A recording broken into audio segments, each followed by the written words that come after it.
के अमूल के पैकेट से आता है। अब आप ही बताइए, प्रकृति से इससे बड़ी दूरी क्या हो सकती है? मैं उन विपक्षियों से कुछ सवाल पूछना चाहूंगी। यदि हमारे पास पेड़ रहे लेकिन ऑक्सीजन ही ना दे, यदि हमारे पास नदियां रहे लेकिन उनका पानी पीने योग्य ही ना हो, यदि हमारे पास वायु रहे लेकिन वो शुद्ध ही ना हो, तो क्या आपकी सुविधाएं काम आएंगी? क्या स्वच्छ हवा, शुद्ध जल, उपजाऊ मिट्टी के बिना मानव सभ्यता सुरक्षित रह पाएगा? असली तरक्की क्या है? पिंजड़े की उस ठंडी सलाख में चिड़िया रोज रोज तड़पती है।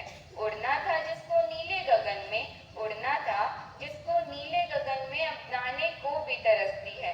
रंग बिरंगी तितली देखी तो हाथों में बीज लिया। सुंदरता को महकाने के बदले, सुंदरता को महकाने के बदले हमने उसका ही जीवन छीन लिया। फूल देखे तो तोड़ लिया और पंछी देखे तो कैद किया। प्रकृति के जो सुंदर वरदान थे, प्रकृति के जो सुंदर वरदान थे, हमने उसका ही कत्ल किया।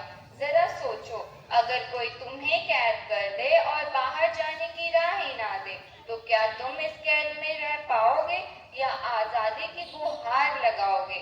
इसलिए प्रकृति का अपमान करना बंद करो, दूसरों की आजादी छीनकर खुद को बड़ा कहना बंद करो, क्योंकि आने वाली पीढ़ियां सवाल जरूर पूछेंगी, जरूर पूछेंगी।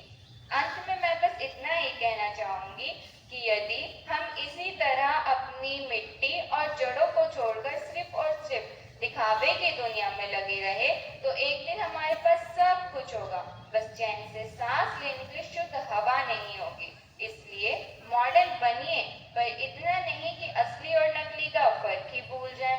मशीन से दिल लगाओगे तो मशीन बन जाओगे, मशीन से दिल लगाओगे तो मशीन बन जाओगे। जब तक प्रकृति से नहीं जुड़ोगे, असली सुकून कहाँ पाओगे?